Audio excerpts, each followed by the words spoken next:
Una sa lahat, iligal na pag-U-turn ng isang motorista sa EDSA sa pool sa CCTV. May build-up ng traffic sa Aurora Underpass nang biglang kumaliwa ang sasakyang yan at sumampa sa Center Island sa katuluyang nag-U-turn. Napahinto tuloy ang mga sasakyan sa kasalubong na lane. Ang iba pang detalye sa balitang yan, abangan dito sa Frontline Pilipinas. Live mula sa himpilan ng News 5. Simulan na ang balitaan dito sa Frontline Pilipinas. Magandang gabi Pilipinas, ika-9 na araw ng Oktubre taong 2024. Kasama ang buong puwersa ng News 5, narito na mga po frontline na balita.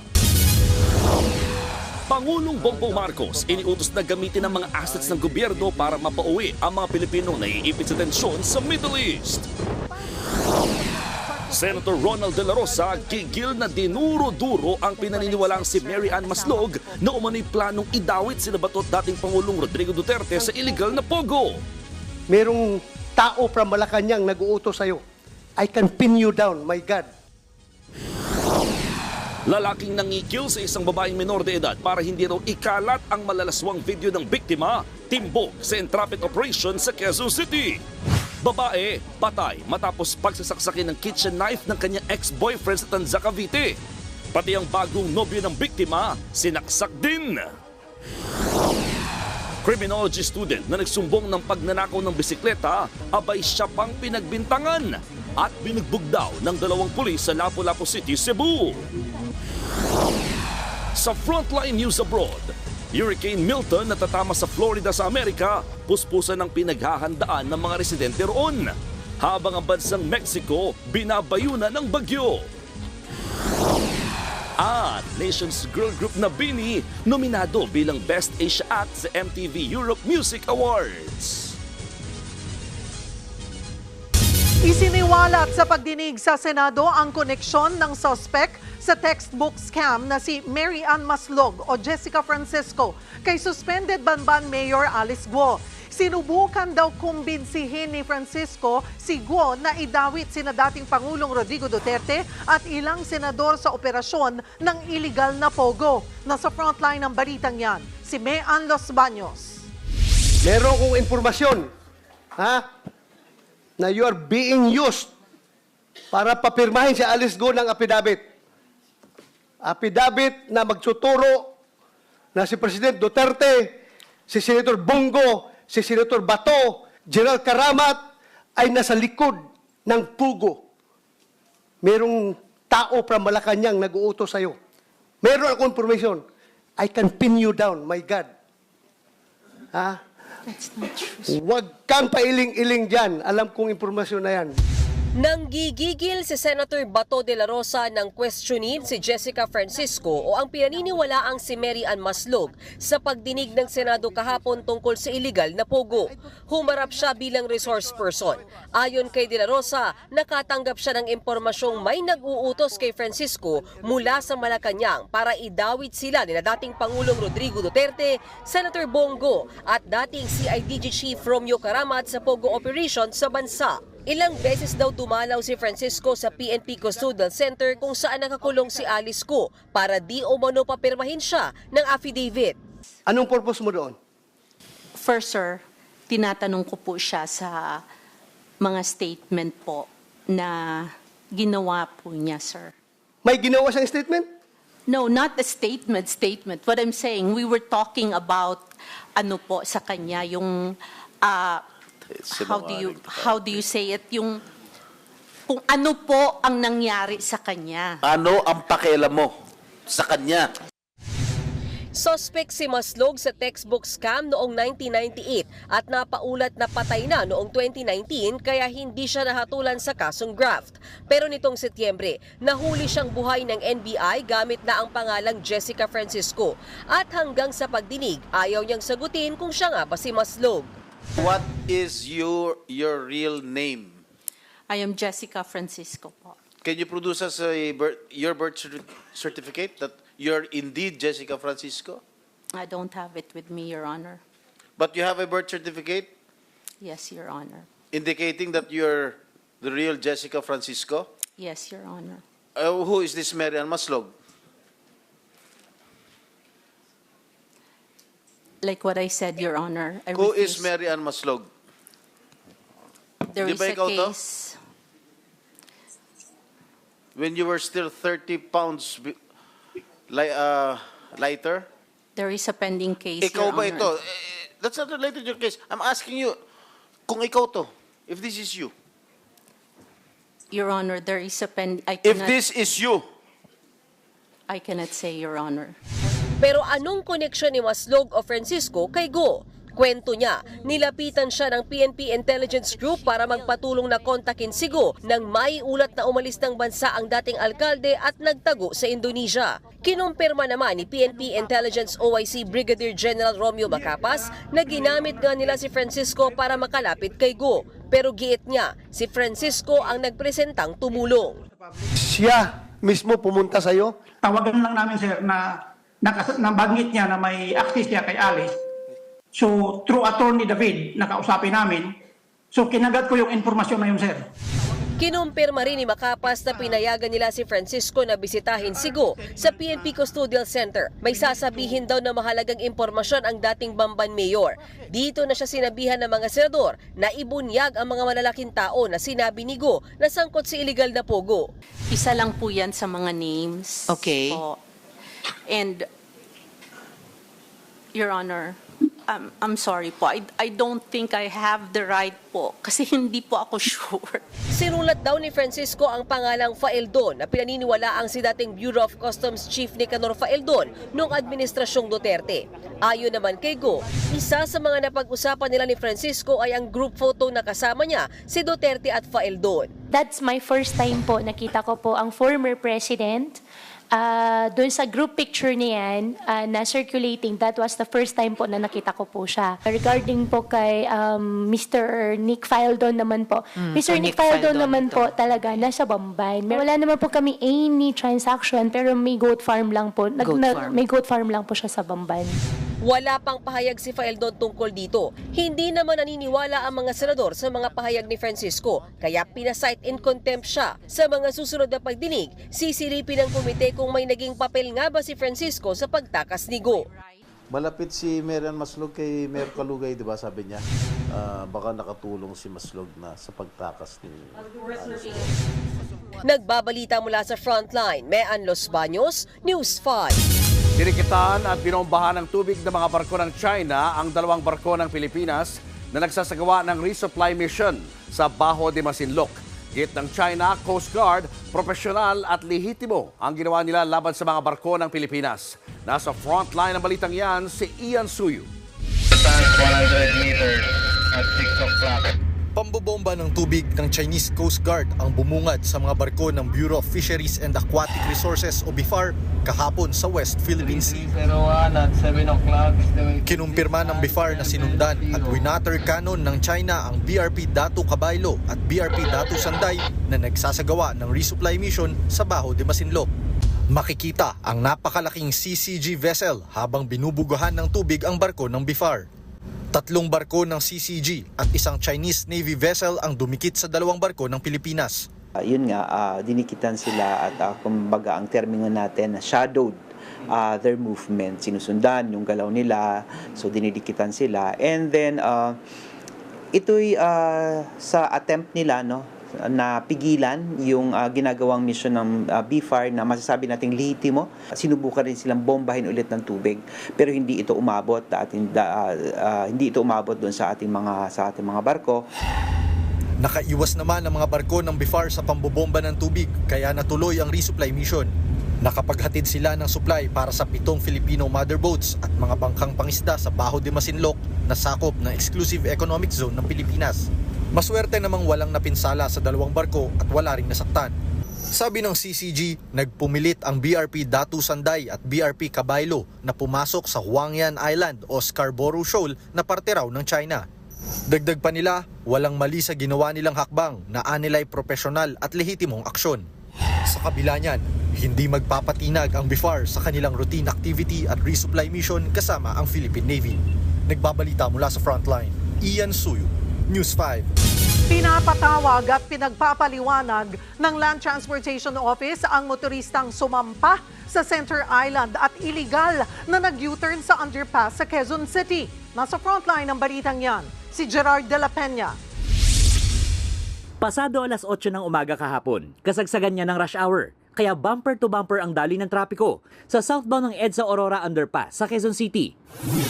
Pero pagmasdan ng itim na SUV na yan, maya-maya bigla itong kumaliwa at sumampa sa mismong Center Island hanggang sa tuluyan itong tumawid sa northbound at nag-U-turn.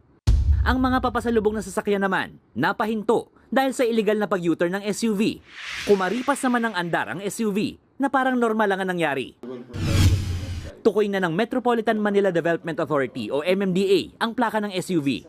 Masyadong delikado, hindi lang sa sarili niya, kundi sa ibang motorista dahil hindi ba ni-expect, lalo na yung mga nasa opposite direction na nobody expecting na mayroong biglang mag-U-turn doon. Naglabas na ng show cause order ang Land Transportation Office laban sa driver ng SUV. Pinagpapaliwanag siya kung bakit hindi dapat bawiin ang kanyang lisensya. Kasong reckless driving at obstruction of traffic ang kakaharaping kaso na nagmamaneho ng SUV. Nagbabalita mula sa frontline, Gerard de la Peña, News 5. Ito naman ang iba pa mga pasaway, hinatak ng MMDA ang ilang sasakyang nakahambalang sa kalsada sa Taguig. Ang ilang pakiusapan nauwi pa sa tensyon. Nagbabalik si Gerard de la Peña. Mga kasama, papayag ba tayo? Hindi! Lalaban tayo!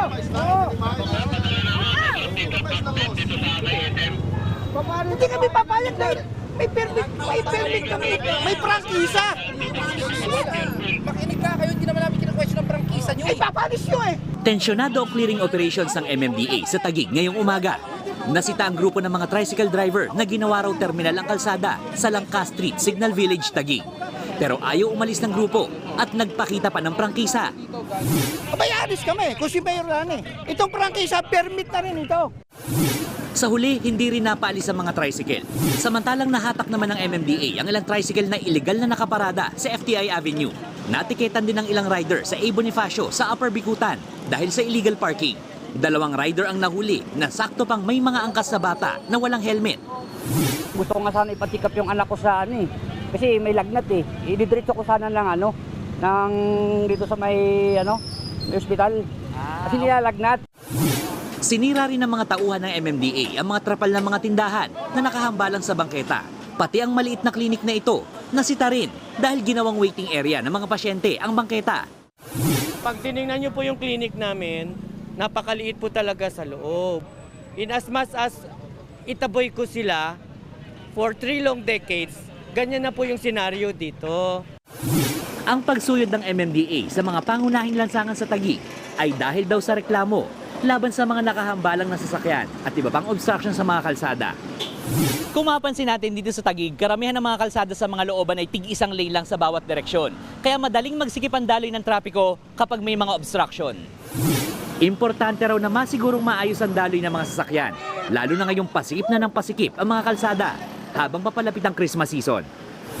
Alam naman natin pag dumating ang Burman, dumadagdag lalo ang volume of vehicles. Why? A lot of people coming from the province, pumupunta po ng Maynila. Some of them start their shopping early. Marami pong ating mga balikbayan na umuuwi. So dumadagdag po lalo ang volume of traffic. Ayon sa MMDA, higit 120 na motorista ang natiketan at higit 30 ang hinatak nilang sasakyan sa Taguig. Patuloy pa rin daw ang clearing operation sa mga maliliit na kalsada sa mga susunod na araw. Nagbabalita mula sa frontline, Gerard de la Peña, News 5. Sa kulungan, ang bagsak ng lalaking nagbantang ikalat ang malalaswang video ng 12 anyos na dalagita sa Quezon City na nakilala niya online. Ang suspect umamin ding gumagamit ng illegal na droga. Nasa frontline ng balitang yan, si Elaine Fulgencio. Hindi na nakapalag ang 31 anyos na si alias Ramilito matapos palibutan at pusasan ng mga ahente ng NBI Special Task Force sa entrapment operation sa Novaliches. Inaresto siya matapos umanong pagbantaan at kikila ng 12 anyos na babaeng biktimang nakilala niya sa social media. Ayon sa nanay ng biktima, sa pilitan umanong inaya ng suspect ang bata na makipag-video call. Kinukulit siya na i-add siya as a friend And then, tinatakot siya na, alam yung school niya. Tapos, hanggang sa, sabi, may gagawin. Kumbaga parang naano ng bata na kilala siya nito, may gagawin sa kanya, tsaka sa family niya na masama. Hindi in-specify kung ano yung masama na gagawin. Pagka hindi siya nakapag-video call nakapag-video call dun sa sa guy. Habang kausap ang bata, nag-utos na umano ng kalaswaan ng sospek. Na-screenshotan yung video call nila since yung bata kasi masyadong mapaniwala. So ginawa niya yung gusto nun na yung naked, yung katawan niya kita sa video. Hanggang sa nagbanta ang sospek sa biktima na ipakakalat ang malaswang video kung hindi makikipagkita sa kanya. Nang hingi rin ng sospek ng 3,000 piso kapalit ng pagbura sa video. Nakita niya yung kapatid niya na mayroong kausap, may ka-video call. Ang nakapagtataka doon ay nakahubad during that time yung bata. So, naalarma ngayon yung kapatid, sinumbong doon sa nanay nila. Hindi naman itinanggi ng sospek ang krimen. Tinanggal po ako eh. Sana po mapatawad din ako. Nagsisisi po sa ginawa ko. Hindi ko po alam, hindi ko na po gusto yung nangyari. Pansarili lang po. Hindi ko masisikmura na ikalat yun eh. Umamin din ang sospek na gumagamit siya ng illegal na droga. Hindi naman po lagi eh. Every 2 weeks. Sinampahan na ng reklamong online sexual abuse and exploitation of children at paglabag sa anti-child abuse law ang sospek. Parte na ng buhay natin ang araw-araw na paggamit ng social media o internet. Pero babala ng otoridad may kaakibat itong panganib kaya dapat maging maingat sa paggamit nito at huwag basta-basta magtitiwala sa mga nakikilala online. Nagbabalita mula sa Frontline, Elaine Fulgencio, News 5. Patay sa pananaksak ng kanyang dating kasintahan ng isang babae sa Tanza, Cavite. Pati ang kasalukuyang nobyo ng biktima, sinaksak din ng ex-boyfriend. Nasa frontline ng balitang yan, si Gary De Leon. Namamaga pa ang 2 tuhod ng 66 anyos na si Aling Ninita. Napatakbo siya sa takot at nadapa matapos ang pag-aamok ng ex-boyfriend ng kanyang anak sa loob ng kanilang bahay sa Tanza, Cavite. Kwento ni Aling Ninita, naghahapunan ng anak niyang si Shirley Basario kasama ang kasintahang si Marion Obia. Ilang saglit pa'y sumulpot ang ex ni Shirley ni si Orlando Abak. Pinagsasaksak ni Abak ng kitchen knife ang magkasintahan. Biglang sumigaw yung anak ko. Sabi yung anak ko, "Ma! Tumor pala nandito." Sabi, diretso saksak daw yun. Yung nagpambuno daw yun, yung sila ni ano. Ang sabi ng anak ko, "Takbo." Sabi nga, siya nagpaiwan. Siya, ang akala niya, hindi siya anuhin kasi pagka naman, hindi siya gagalawin yun. Takbo siya, takbo yung lalaki. Bago ang krimen ay nagtago si Abak sa ilalim ng kama ni Basario nang hindi nila namamalayan. Tila nagplano na raw ito sa kanyang gagawing pagpatay sa magkasintahan. Dead on the spot si Basario habang 2 saksak naman ang inabot ni Obia na nagpapagaling pa sa ospital. Nakatakas si Abak at nagtago sa bahay nila sa Baco Oriental, Mindoro pero isinuko siya ng kanyang kapatid sa mga otoridad. Sana'y mapatawad kami sa nagawa ng kapatid ko. Saka makita ko po sila. Bumisita rin ang kapatid ni Abak sa nanay ni Basario para humingi ng tawad. Napag-alamang ipinakulong na ng biktima si Abak noon dahil sa illegal na droga. Hiniwalayan niya rin ito matapos higit 2 dekadang pagsasama. Ayon sa kapatid ng sospek, posibleng ito ang mga dahilan kung bakit nagawa ng sospek ang krimen. Hindi ko nga rin po na bakit nagawa niya yung gano'n na siguro nga kung hindi niya nakita na may ibang hipag ko, hindi niya magawin. Hawak na ng Tanza Police ang suspects na nahaharap sa reklamong murder. Nagbabalita mula sa Frontline, Gary De Leon, News 5.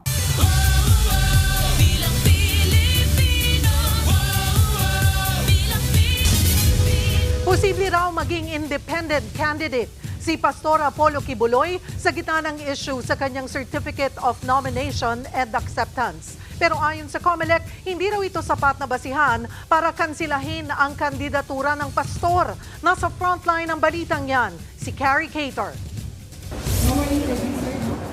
Naghain ng Certificate of Nomination and Acceptance para tumakbong senador si Kingdom of Jesus Christ leader Pastor Apollo Kibuloy kahapon sa ilalim ng partidong Workers and Peasants Party. Pero sa isang pahayag, itinanggi ni WPP President Sonny Matula na pinirmahan ng mga opisyal nila ang kona ni Kibuloy. Hindi raw alam ni Matula kung sino ang pumirma ng kona ng pastor. Para sa COMELEC, hindi ito sapat na basehan para kansilahin ang kandidatura ni Kibuloy. Kung ang problema lang naman ay kona, I doubt po preliminarily kung yan ay magiging basihan ng pagka-cancel. In the meantime, lahat ng mga nag-file ng candidacies ay pwedeng hindi makatakbo o pwedeng makatakbo. Ayon sa COMELEC, 2 ang natanggap nilang authorized signatories mula sa WPP. Isa mula sa kampo ni Kibuloy, kung saan si Attorney Mark Tolentino ang chairman at pangulo umano ng partido at Secretary General naman si Roberto Pascual. Sina Matula at 3 pang opisyal ng WPP sa isa pa. Sisiyasatin daw ng COMELEC kung sino talaga ang lehitimo o tunay na authorized signatories para sa mga kandidatura ng partido. Sana nga po yung partido rin mismo ay sumulat sa amin para naman may trigger. Ayaw po namin kami mismo, hindi po tama yun kasi para masyado tayong nagiging bias as against a particular candidate. Giit naman ng kampo ni Kibuloy sila ang tunay na otorisado sa WPP. Pero para iwas gulo, maghahain na lang daw sila ng manifestation sa COMELEC para gawing independent candidate si Kibuloy. Para hindi madami si Pastor sa gulo na yan, Pastor is willing to run as independent candidate. Anyway, maging guest candidate naman siya na malaki mga partido, wala mang problema yan. Posible nga raw na maging independent candidate si Kibuloy ayon mismo sa COMELEC. Dahil 2 ang partido, 2 ang naka-authorized signatory, kapag po nag-submit sa parehas na posisyon ang 2 grupo na ito, 2 signatory, nilalabas po magkaibang kona, independent candidate yung mismong kandidato. Plano namang maghain ng petisyon ni Matula para kansilahin ang isinumiteng authorized signatories ng kabilang grupo, gayon din ang kona ni Kibuloy sa susunod na linggo. Bukas kami sa pakipag-usap, kung pag-iusap ang hinahanap nila, pero hindi namin talaga matatanggap na si Kibuloy ay maging kandidato ng WPP, lalong-lalo na akusado siya sa mga maraming krimen, lalong-lalo na yung abuse or sexual abuse sa minor. Kasalukuyang nakakulong si Kibuloy dahil sa kasong qualified human trafficking at child abuse. Nagbabalita mula sa Frontline, Carrie Cator, News 5. Kahit nasa Laos para sa ASEAN Summit, nakabantay si Pangulong Bongbong Marcos sa lumalalang tensyon sa Lebanon. Lalo't libo-libong OFW pa rin ang kailangang ilikas. At mula sa Vientiane, Laos, nasa Frontline ang balitang yan, si Maricel Halili. Maricel, paano naisingit pa ng Pangulo ang pagmamonitor sa sitwasyon dyan sa Middle East? Yes, Julius, kahit nga sunod-sunod yung pulong ni Pangulong Bongbong Marcos sa ASEAN Summit dito sa Vientiane, Laos, kinailangan niya magpatawag ng isang urgent meeting via Zoom para mapag-usapan ang sitwasyon ng mga kababayan natin na naiipit sa tensyon sa Middle East. We are now going to evacuate our people by whatever means, by air or by sea. Bandang alas 11 ng umaga, oras dito sa Laos, nang magpatawag ng Zoom meeting si Pangulong Marcos. Kasama ang ilang miyembro ng gabinete, ipinag-utos ng Pangulo na gamitin na ang mga asset ng gobyerno, mapa-eroplano man o mga barko, para lang mailikas na ang mga Pilipinong naipit sa bakbakan ng Israel at grupong Hezbollah sa Lebanon. Itinaas ng DFA sa Alert Level 3 ang Lebanon. And let's make all the preparations so that malapit na lahat ng asset natin. Kung may barko tayong kukunin, nandyan na, malapit na sa Beirut, na sandali lang. Basta the embassy gives us the all clear and they say that our people can go, mailabas na kagad natin so that hindi sila nag-aantay na matagal in the danger areas. Base sa pinakahuling tala, higit 1,700 na OFW na ang gustong lumikas, pero higit 500 pa lang ang na-repatriate. Wala namang napaulat na nasaktang Pinoy. Pero aminado sina PBBM na di gaya ng dati, mas mahirap nang ilikas ang mga naipit sa bakbakan dahil mas lumala ang airstrike ng Israel. Inabisuhan na rin daw kasi ang mga barko na dumadaan sa Middle East na wag munang dadaan sa mga delikadong lugar sa rehiyon. Basically, we're just putting the plans together, how we will bring them back home as quickly as possible. Bagamat may isiningit na Zoom meeting, nakahabol pa rin si PBBM sa sessions ng ASEAN Summit. Magkakasama silang dumating ni First Lady Liza Marcos sa National Convention Center para sa opening ceremony ng 44th at 45th ASEAN Summit. Sinundan ito ng plenary at retreat session. Nagkaroon din ng Interparliamentary Assembly, Business Advisory Council at ASEAN Youth Summit.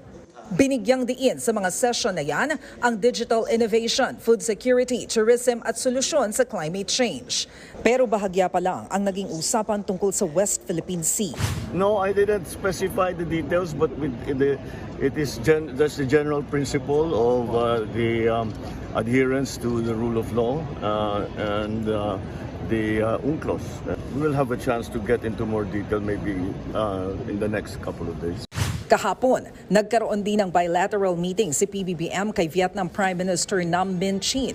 Personal na nakiramay ang Pangulo sa mga biktima ng bagyong Yagi sa Vietnam. Siniguro naman ng Vietnam ang patuloy na strategic partnership nila sa Pilipinas.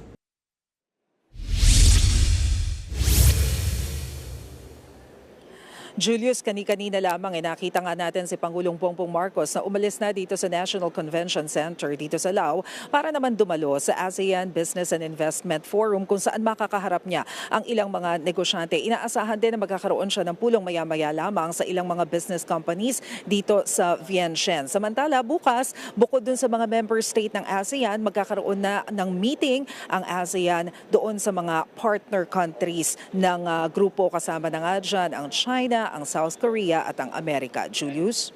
Maraming salamat, Maricel Halili. Susunod, criminology students sa Lapu-Lapu City, Cebu, minaltrato raw ng mga pulis kahit siya na nga ang nagsumbong ng pagnanakaw. Nakapangingilabot na lawak ng Hurricane Milton sa Amerika sa pool sa kuha ng International Space Station. At Nations Girl Group Bini nominated sa Best Asia Act sa 2024 MTV Europe Music Awards.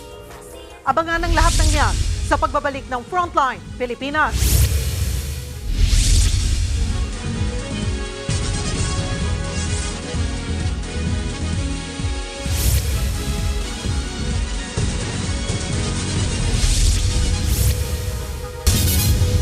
Mga kapatid, Julius Babaw po, nasa Middle East o saan mang dako ka ng mundo, manatiling may alam at may pakialam sa mga mainit na balita dito sa ating bansa.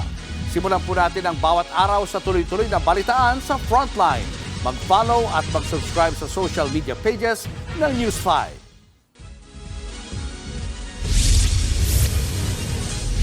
Binugbog at pinag-aampas ng arnis. Yan ang sinapit ng isang criminology student sa kamay ng mga pulis sa Lapu-Lapu, Cebu.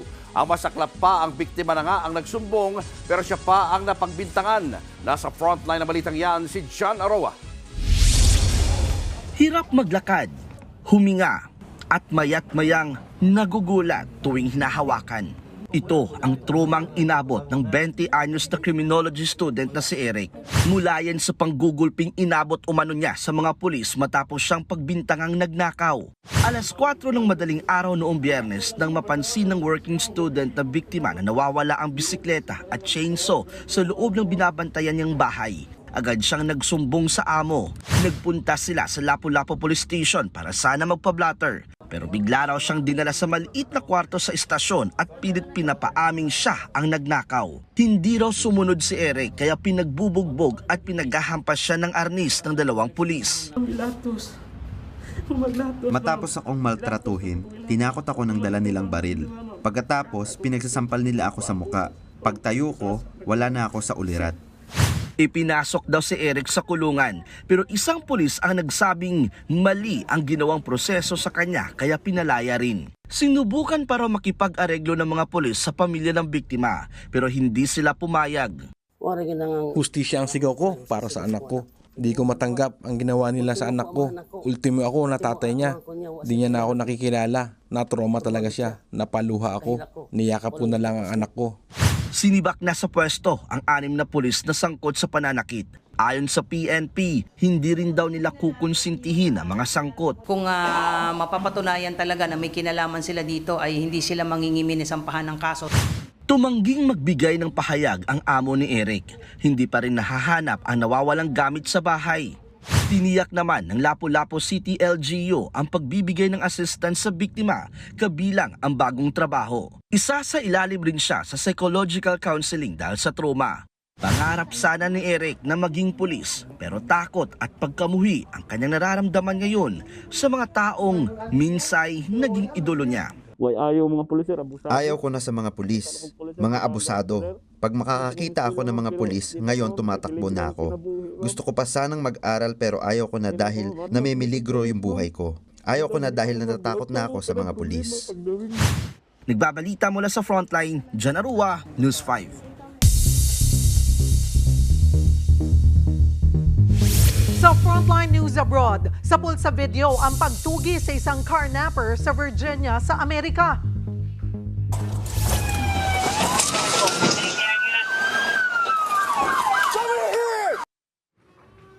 Sa kuha ng dashcam, makikitang sinubukang atrasan ng SUV ang police mobile. Pero huminto ang mga pulis, kaya umaibabaw ang SUV sa mga nakaparadang sasakyan. Mabilis na lumabas ng SUV ang carnapper, saka nakipaghabulan sa mga pulis. Pero sa kamamadali, ilang beses na nadapa ang kawatan. Dito na siya naaresto. Showbiz, eto na nga! Mga kapatid, eto na nga ang mga nagniningning na showbiz balita ngayong Miyerkules. Malapit nang lumabas ang karakter ni kapatid star Cedric Juan sa pinakabagong TV5 series na Ang Himala ni Nino. Ang isa pang kapatid artist na si Dom Corilla, excited na sa kanyang grand homecoming matapos tanghaling Mr. Global 2024. Nasa frontline na balitang yan, si MJ Marfort. Dom Corilla, Pilipinas! After 10 long years, nanalo muli ang Pilipinas sa male pageantry. At ang nag-uwi, isang kapatid.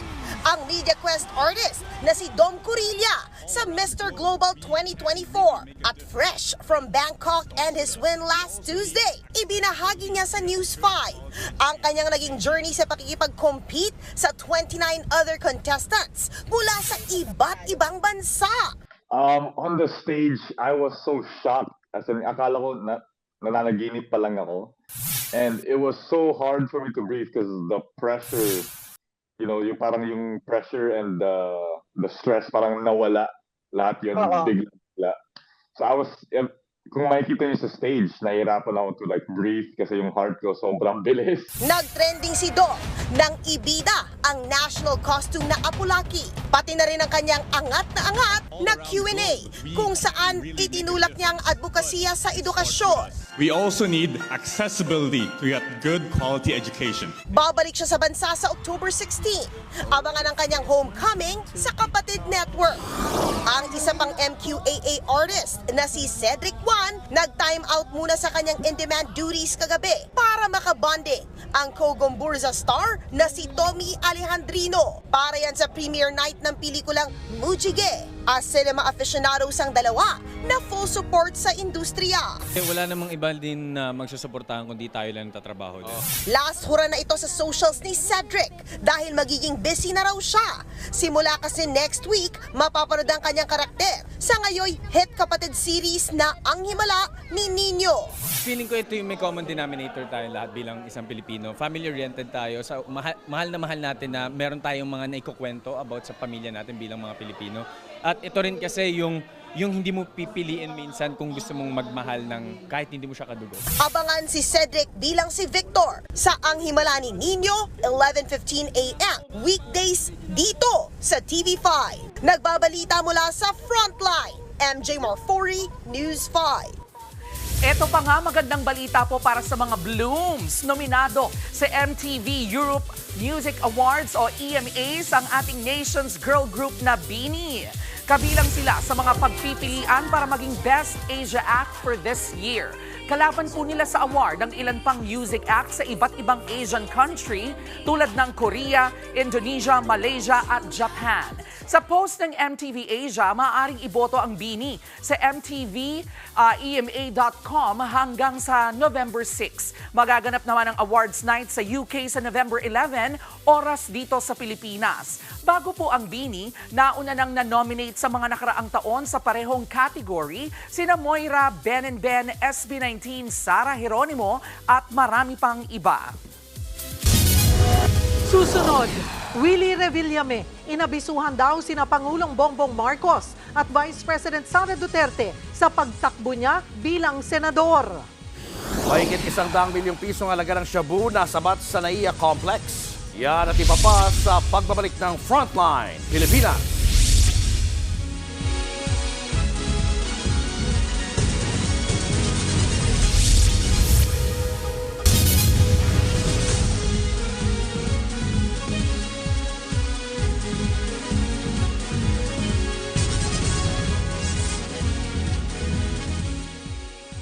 Mga kapatid, Julius Babaw po, nasa Middle East o sa amang dakukan ng mundo, manatiling may alam at may pakialam sa mga mainit na balita dito sa ating bansa. Simulan po natin ang bawat araw sa tuloy-tuloy na balitaan sa Frontline.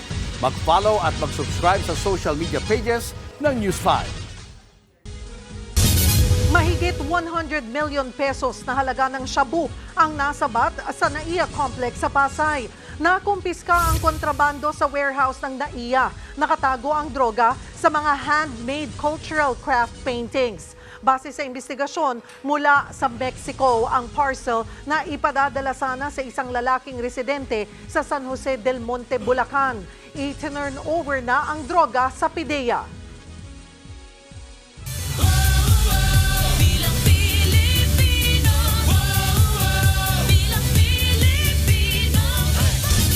Kinumpirma ng senatorial aspirant at TV host na si Willie Revillame na pareho niyang inabisuan sa pagtakbo niya sina Pangulong Bongbong Marcos at Vice President Sara Duterte. Bagamat tatakbo bilang independent candidate sa pagkasenador, kilala ring malapit sa mga Duterte si Revillame. Inalok pa nga raw siya ng tulong ni VP Sara nang sinabihan niya ito sa plano niyang tumakbo. Nagpadala rin daw siya ng mensahe sa palasyo at nilinaw sa Pangulo na hindi siya kalaban. Sa ngayon ay wala pa raw partido ang nag-aalok sa kanya na makipag-alyansa. Pero dahil independent, bukas daw siyang makisama sa kahit anong partido. Wala akong bitterness. I can go with the president, I can go with the PDP. Even with Hannah Rose Mercado from Malacanang. Sinabi ko, pakisabi kay First Lady, kay mahal na Pangulo na I'm running, hindi ako kalaban.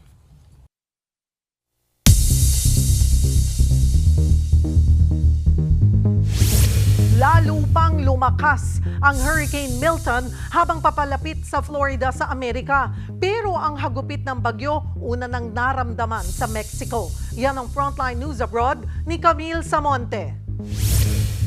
Sa kuha mula sa International Space Station, makikita kung gaano kalawak ang Category 5 Hurricane Milton. Pero posible pang lumawak yan pagpasok sa Mexico at nitong ang Lunes ng gabi. Ramdam na ang hagupit ng bagyo sa Cancun, Mexico. Meron pa yang kidlat na sinabayan ng malalakas na hangin.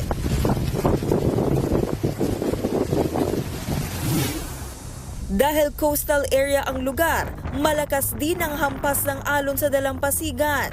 Nabunot at nagbagsakan pa nga ang mga puno roon. Pero habang kumikilos ang bagyo sa Mexico, ibinabayan sa Category 4.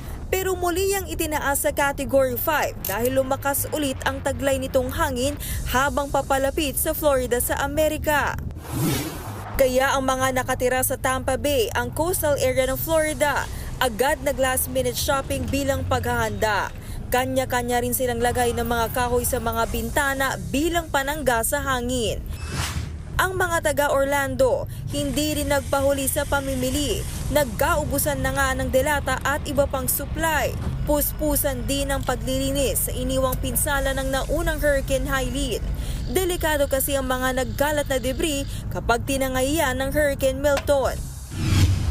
Sa ngayon, 1 milyong residente ang maagang pinalikas sa Florida, lalo't posibleng umabot sa hanggang 15 talampakan ang storm surge o daluyong ng bagyo. Yan yung pagtaas ng tubig sa dalampasigan na nagdudulot ng malawakang baha.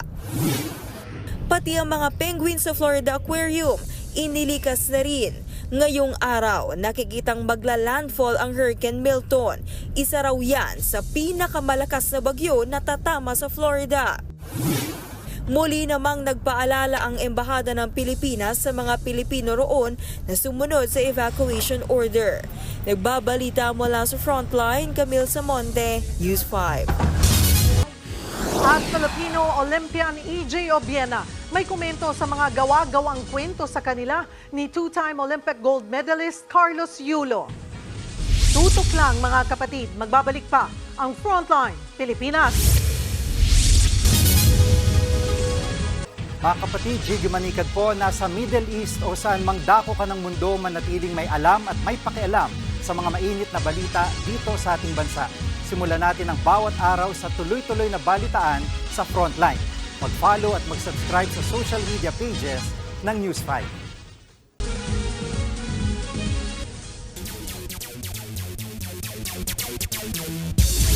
What's up mga kapatid? Simula ng bakbakan sa PBA Governors Cup Semifinals at nagpakita agad ng lakas ang Barangay Ginebra Gin Kings para kunin ang Game 1 kontra San Miguel Beermen.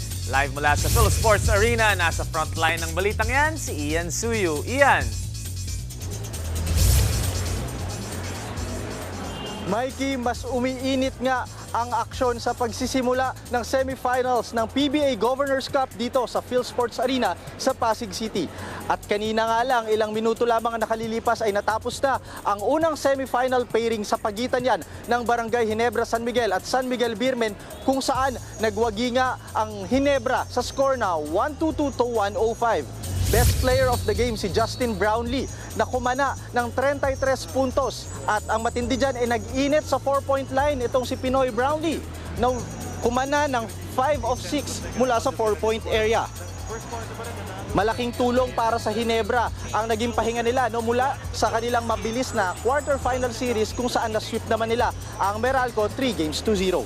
Pero ang mas inaabangan ng mga PBA fans ngayon ay ang kasunod na semifinal matchup sa pagitan naman yan ng defending champion na TNT Tropang Giga at Rain or Shine Elasto Painters. Maya-maya na lamang po yan. Inaabangan dito dahil ito yung labanan ng top teams kung saan nga susubukang depensahan ng TNT ang kanilang titulo matapos makuha ang kauna-unahang Governors Cup trophy last year. Pero syempre, hindi basta-basta magpapatinag ang Rain or Shine dahil Elasto Painters na lamang ang natitirang independent team sa torneyong ito. Top team din ang Rain or Shine ng kanilang bracket with a 7-3 record, pero inabot sila ng do or die kontra Magnolia sa quarterfinals.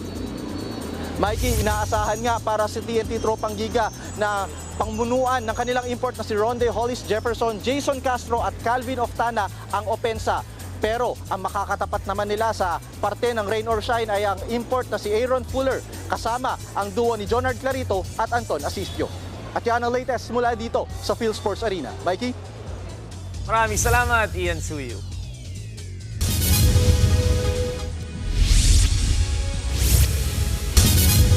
Mga kapatid, Gigi Manikad po, nasa Middle East o saan mang dako ka ng mundo, manatiling may alam at may pakialam sa mga mainit na balita dito sa ating bansa. Simulan natin ang bawat araw sa tuloy-tuloy na balitaan sa Frontline. Mag-follow at mag-subscribe sa social media pages ng News 5.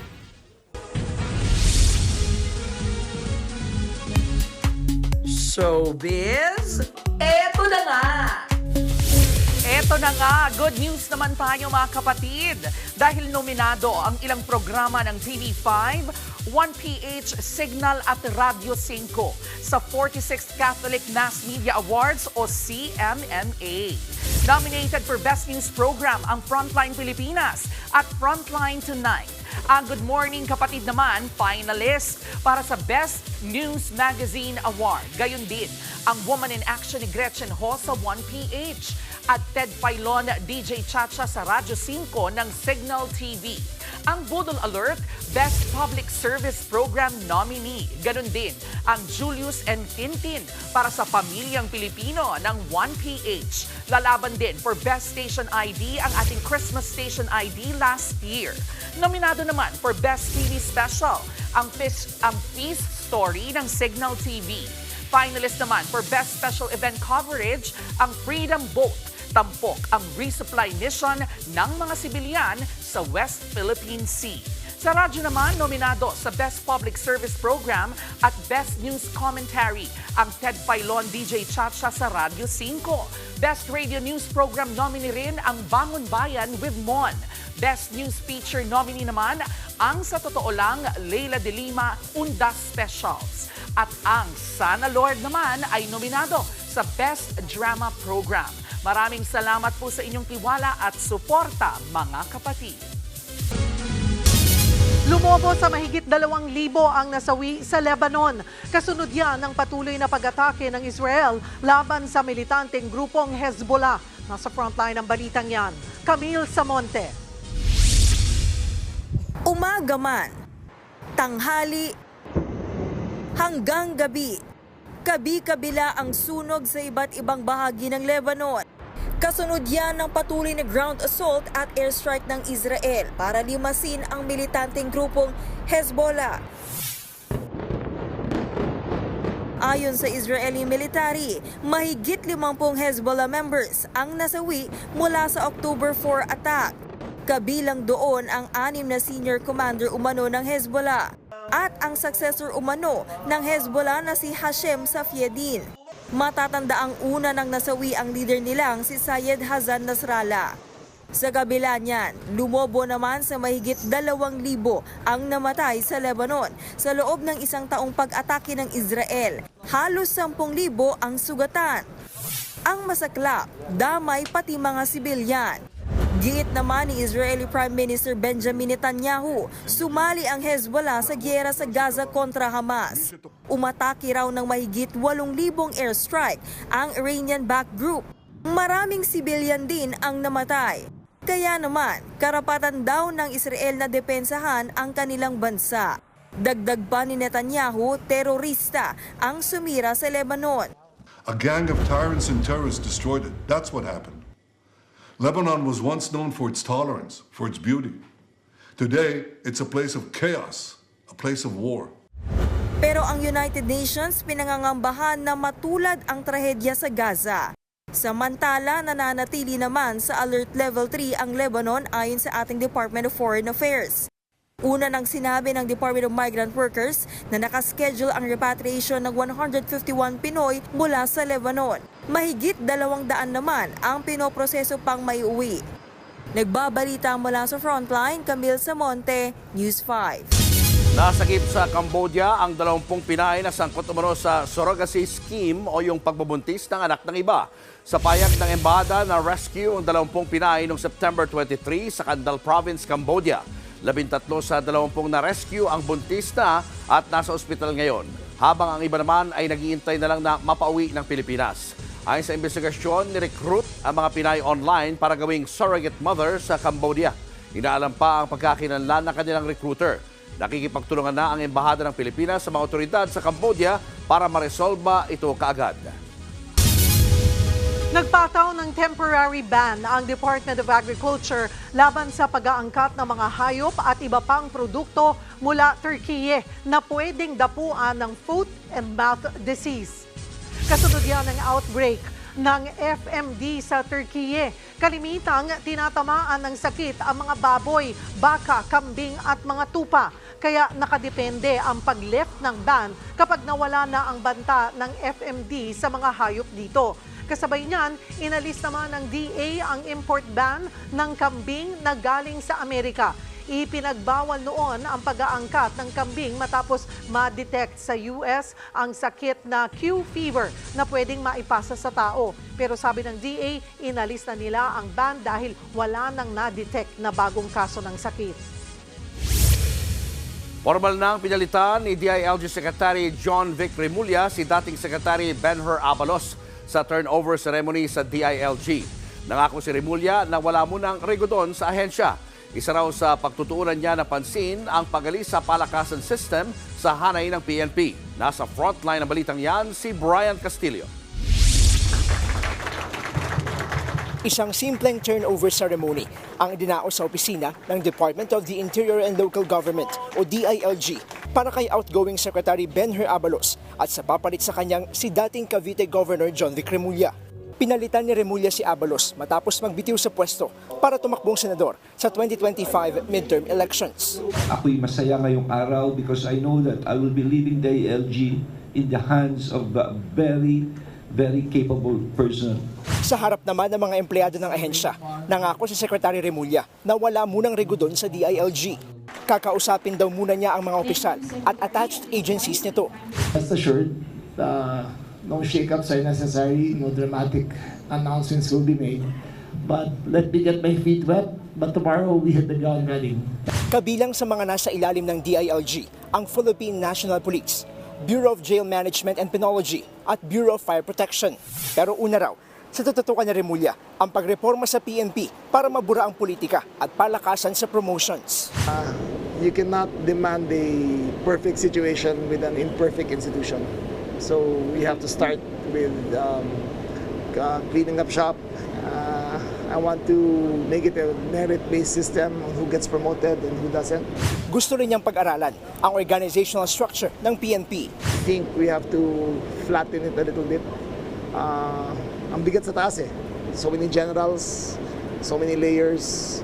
I think we can do with less. Sa usapin naman ng Pogo, tiniyak ni Remulla na maipapasara ang lahat ng mga Pogo sa bansa bago ang deadline sa December 31. Tututukan din daw niya ang digitalization ng mga proseso sa mga LGU.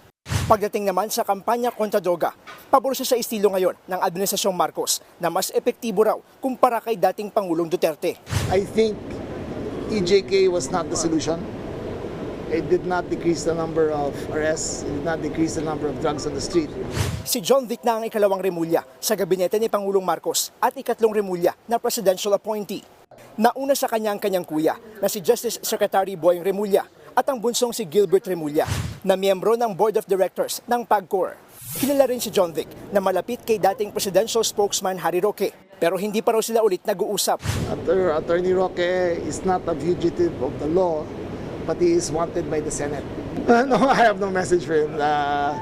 I think it's enough that he knows he knows what he's up against. And Nagbabalita mula sa frontline, Brian Castillo, News 5.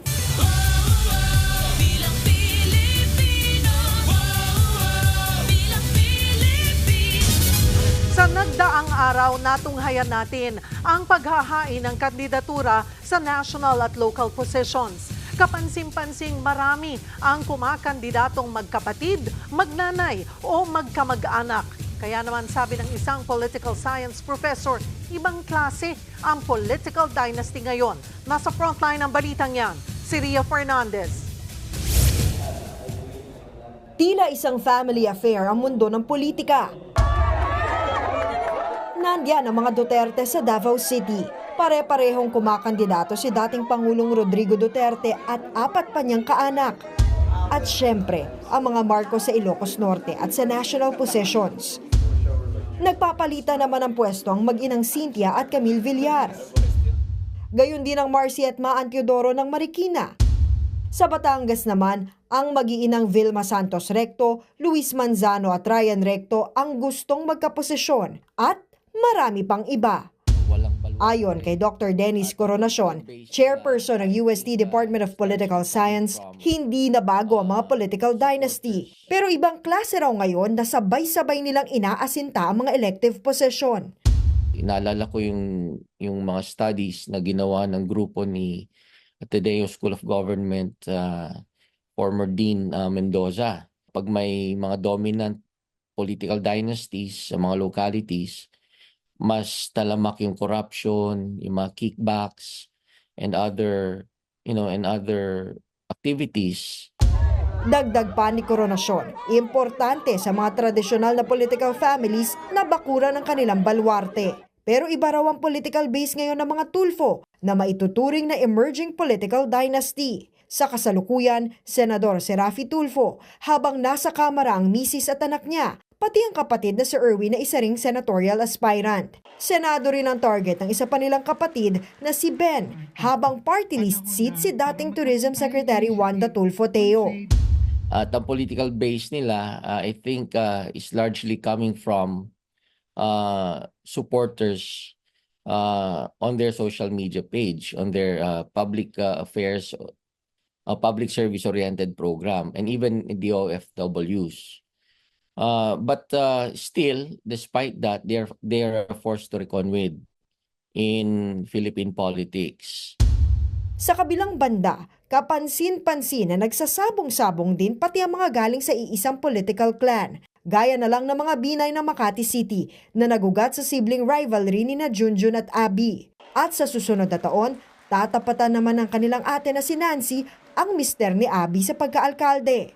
May family issue rin daw ngayon ng mga Cayetano ng Taguig. Kaya sina Mayor Lani at Senator Alan Peter, si Ading Cruz at hindi ang bayaw na si Lino ang sinuportahan sa pagkakongresista ng Taguig Pateros 1st District. Ayon kay Lino, karapatan niya ng kanyang kapatid. Hindi naman idinetalye ni Mayor Lani ang dahilan niya sa pagsuporta kay Cruz. Ang mga ganyang tensyon sa pamilya, posible raw na maging dahilan para mawala ang amor ng supporters, ayon kay Dr. Froilan Calilong na isa ring political strategist. It may open the floodgates of to other candidates, independent candidates or progressive candidates to actually try to penetrate the political mainstreams. Giit ni Calilong at Coronasyon, dapat maging mapanuri sa pagboto at huwag magpadala sa kung sinong sikat. Nagbabalita mula sa Frontline, Ria Fernandez, News 5. Sinuspende na ng Ombudsman si Porac, Pampanga Mayor Jaime Capil kaugnay ng niraid na Pogo Hub sa kanilang bayan. Sa desisyon ng Ombudsman, nakitaan ng gross neglect of duty si Capil. Isinilalim siya sa 6 na buwang preventive suspension. Damay rin ang 10 pang opisyal ng Porac. Una nang naghain ang kandidatura si Capil para sa re-election sa 2025. Nagugat ang kaso sa Ombudsman nang maghain ng DILG dahil bigo raw si Capil na aksyonan ang iligal na pogo sa kanyang lugar. Ibinasura ng Sandigan Bayan ang isa pang kasong may kaugnayan sa ill-gotten wealth o nakaw na yaman na isinampa laban kina dating Pangulong Ferdinand at dating First Lady Imelda Marcos at 8 iba pa. Nagugat ang reklamo sa kasong isinampa ng Presidential Commission on Good Government o PCGG noong 1987. Kaugnayan ng aligasyong nakipagsabwatan ang mag-asawang Marcos para makamkam ang aabot sa 276 million pesos na mga ari-arian dito sa Pilipinas at sa Amerika. Pero ayon sa Sandigan Bayan, bigo ang PCGG na patunayan ang naturang aligasyon. Higit 3 dekada na kasing nakabinbin ang kaso. Kaya giit ng korte, imposible na rin daw ang fair trial. Maaari raw kasing wala na ang mga testigo at mahirap na ring ma-recover ang mga kinalap at kinailangan o kinakailangan pang ebidensya. Wala pang komento sa desisyon ang palasyo.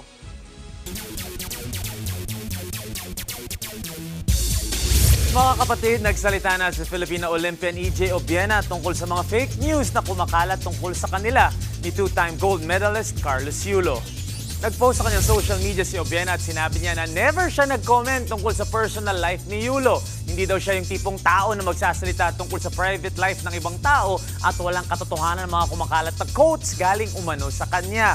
Kinlaro din niya na nirerespeto niya si Kaloy at hindi sila nakikipagkompetensya sa isa't isa. Proud na proud pa nga daw siya sa gymnast dahil sa kanyang accomplishments. Moving forward, wala na daw tayong maririnig sa kanya tungkol sa sitwasyon at nakafocus daw siya sa paghahanda niya sa parating na season. Inaanyayahan din niya ang lahat na suportahan na lang at lahat ng atleta at huwag na magkalat ng fake news tungkol sa kanila. Sa PBA, pinirma ng NLEX Road Warriors si former FU Tamaraw Cyrus Torres ng 2-year deal at magiging malaking parte ng future ng franchise. Kahit hindi masyado nakalaro si Torres sa una niyang conference kung saan nag-average siya ng 5.5 points sa 2 laro, nakita ng NLEX ang potensyal ng manlalaro. Umabot ng quarterfinals ang koponan pero nalaglag agad in 4 games kontra TNT Tropang Giga. Sa ibang sports news, natapos ni Olympic gold medalist Heidelin Diaz ang athlete career transition, sports ethics and integrity course sa KU Leuven, Belgium. Lumalim palalo ang pagkakaintindi ng Pinay sa sports ethics, good governance, gender equality, safeguarding at sustainability. Natututo siya sa iba't ibang Olympians galing sa iba't ibang bansa at mga eksperto sa nasabing kurso. Ayon kay Diaz, gagamitin niya ang mga natutunan niya para makatulong sa future ng Philippine sports. At yan ang mga pandiin ng sports news today. It's your sports tito, Mikey Reyes. Peace and love.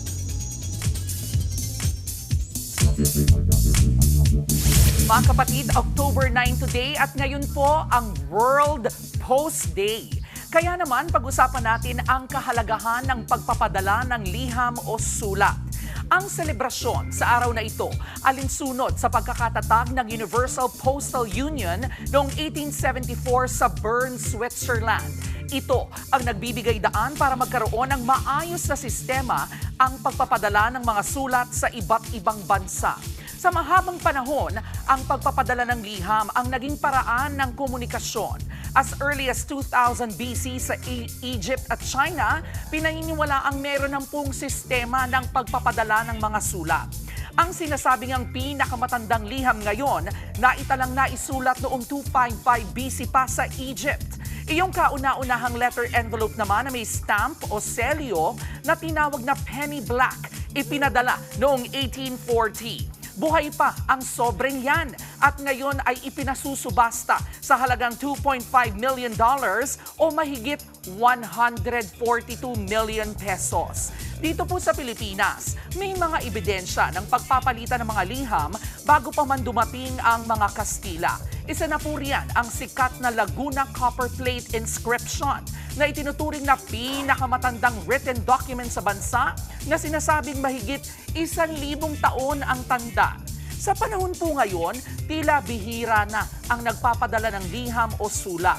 Pwede na kasing mag-text o mag-video call. Pero ano pa man ang paraan ng pakikipag-communicate, ang importante ay nagkakaintindihan. Dahil ang komunikasyon, gaya ng K-alaman ay K-yamanan. K-okay. Susunod, Paulo Ballesteros, guest judge sa much-awaited Season 3 ng sikat na drag art competition na Drag Race Thailand. At mga pumila sa online pre-selling para sa reunion concert ng 2NE1 sa bansa, pumalo sa mahigit 120,000 sa unang oras pa lang. Tuloy-tuloy pa ang makabuluhang balitaan sa pagbabalik ng Frontline Pilipinas. Mga kapatid, Cheryl Cosim po. Nasa Estados Unidos, Canada o saan mang dako ka ng mundo, manatiling may alam at may pakialam sa mga mainit na balita dito sa ating bansa. Simulan natin ang bawat araw sa tuloy-tuloy na balitaan sa Frontline. Mag-follow at mag-subscribe sa social media pages ng News 5.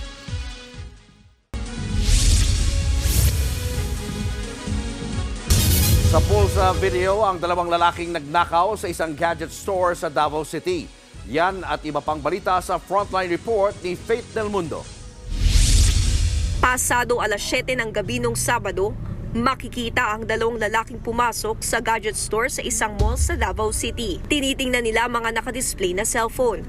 Hanggang sa tingnan nila mga smartwatch at wireless earbuds. Ang isa sa mga lalaki, tila nagmamasid sa paligid. Maya-maya kinuha at ibinulsa niya ang earbuds na nasa 10,000 pesos ang halaga. Pagkatapos, dali-daling umalis ng store ang dalawa. Ayon sa staff ng gadget store, walang nakapansin ng nangyari dahil abala sila sa pag-aasikaso sa iba pang customer. Noong Agosto, ninakawan din ng store ng cellphone na 80,000 pesos ang halaga. Wala pang pahayag ang mall sa mga insidente ng nakawan. Tinutugis na rin ang dalawang nasapul sa CCTV. Heto pang isang insidente ng pagnanakaw ng cellphone sa Makati City. Dalawang babae ang inaresto. Ang kanilang modus, nanggigit-git saka iniipit ang mga dumaraang tao sa kanto ng Ayala Avenue at Rufino Underpass. Pagkatapos ay dudukutin ng cellphone ng kanilang target. Nung una, itinanggi ng mga suspect ang akusasyon. Yan ay kahit nabawi sa kanilang 3 cellphone na umano'y nakaw. Hindi naman po kami. Naglalakad lang po kami. Hindi po kami na kumuha nun. Naglalakad po. Bago lang po kami sumasama. Sabi po nila kasi mamaamasyal lang daw po kami. Hindi naman namin alam na ganun ang gagawin nila. Pero sa huli, nagsorry rin ang isa sa mga suspect. Sana mamatawad nila kami. Para sa mga anak namin. Sa kabila niyan, desididong magdemanda ang mga nabiktima. Nagbabalita mula sa Frontline, Faith Del Mundo, News 5. Ito ang isa pang nasa pool ng CCTV, ang pagtangay ng isang lalaki sa nakapark na motorsiklo sa Quezon City. Ang masaklap, chinap-chop agad ng suspect ang mga parte ng sasakyan. Nasa frontline ng balitang yan, si Hannibal Talete. Miyerkules ng umaga sa subdivision ng Barangay San Agustin sa Quezon City, makikita ang paglabas ng isang rider. Wala siyang suot na helmet. Yun pala, mabilisan niya kasing tinangay ang isang nakaparadang motorsiklo.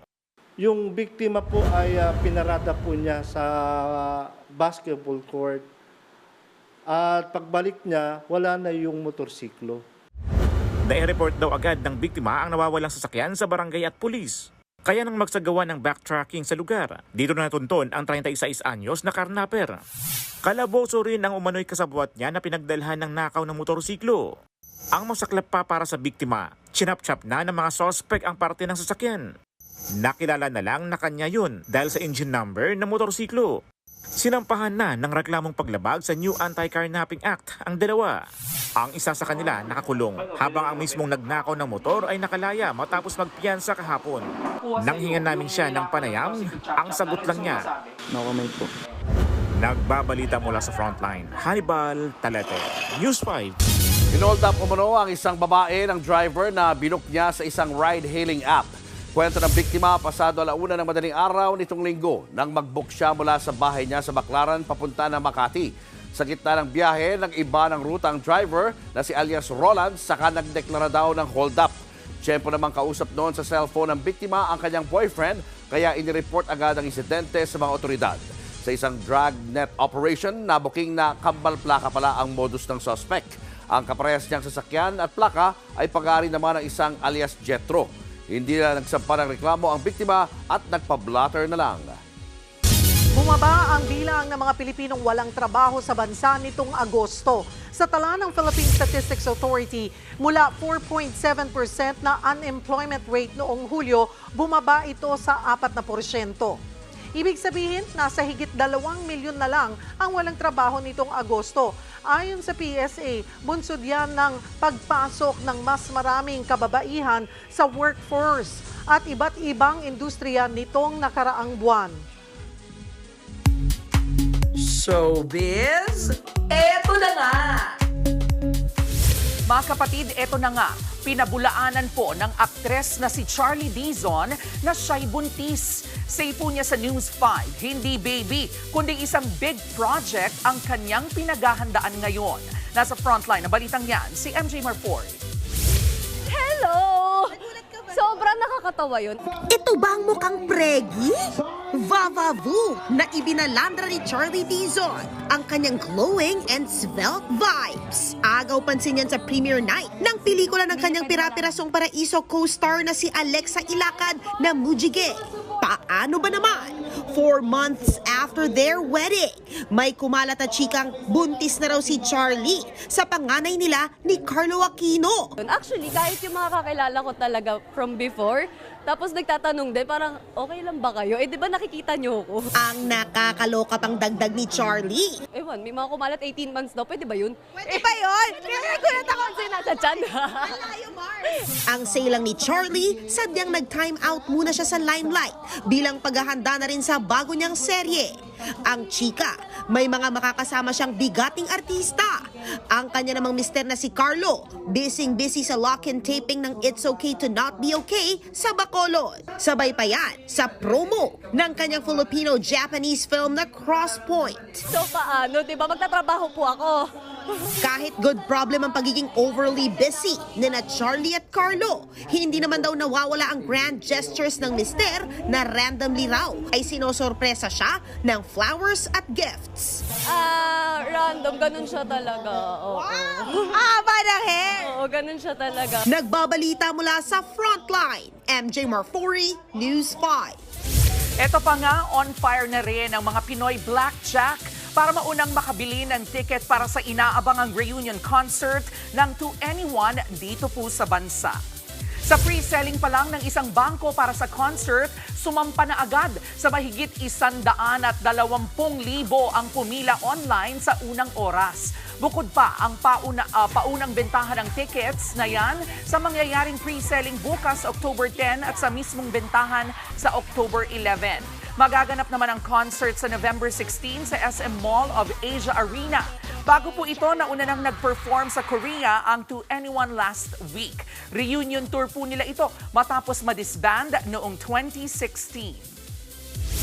Ito pa nga, going global ang ating Mama Pao na si Paulo Ballesteros. Isa lang naman siya sa magiging guest judge ng inaabangang bagong season ng Drag Race Thailand. Sa super trailer para sa Season 3 ng nasabing franchise, kasama sa mga ipinakilalang artist na magiging bahagi ng judging panel si Mama Pao.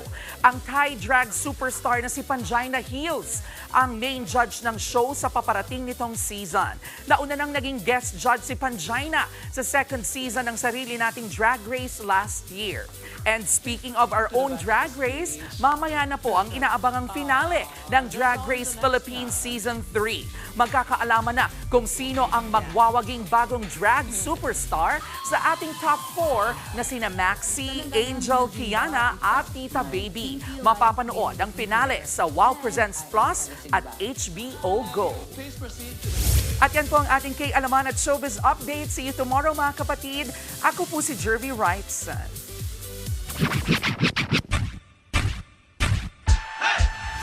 Ang ating Miyerkules, gawin na nating Miyerkulit. Paano ba naman ang ilan nating mga kapatid hindi paaawat sa kakulitan online? Kabilang na po riyan ang may mga hanep na idea sa home version ng samyupsal at iba pang pagkain din ang napagtripan. Silipin natin sa kwento sang minuto. Gusto mo ba na tumagal sa iyo ang sasakyan mo? Aba, ipa-tiles mo! O Brad, mali ba dinig mo sa instruction ko? Sabi ko nung iwan ko yung sasakyan ko sa'yo, naplatan lang ako. Tuwing titila ang ulan, syempre, pa-car wash. Dito tayo sa pati car washer, siguradong malinis. Kung sa umaga ka biyahe, dapat munang magkape. Para di maapektuhan ng sibuyas, gumamit ng protective gear. Toy, magsaing ka na ng black rice, please. Ready na mga ulam eh. Diba? Samgyup, salamat sa idea. May 2 manok, sabi ng isang bida-bida. Ayan kasi, ayaw mong mag-diet. Isabay sa kape ang achievement mo. 6-pack pandesal yan. Katatanggal ko lang sa supot. When not in Singapore, mag-improvise ng Merlion para di mo mamiss ang tanawin doon. Nagbabalita mula sa Frontline. Ay, oo nga pala, belated Happy Teacher's Day. Ay, pambihira naman tong pinag-ambaga ng mga estudyante. Kulang na lang kalapate. Mark Logan, News 5. Poster na yun, no? Ma'am Roan. We will miss you, ha? Parang gano'n na dating. Oo, pero baka naman parang anghel siya. Nakalimutan lang yung pakpak. Diba? Sana gano'n na dating kay teacher. Mga kapatid, kayo po ba'y mayroon ng mga listahan ng mga panregalo? Anak ko lang, listahan ng mga iboboto. Ay, hindi iboboto. Doon na lang tayo sa Pasko. Ang daming nga yun eh. Madami. Ang daming kailangan ilista. Mga kapatid, 77 days na lang, Pasko na. At yan ang mga balita at impormasyong dapat nyo malaman sa araw na ito. Mga balita para sa mga may alam at may pakialam. Kami ang inyong mga kasangga sa Frontline Pilipinas.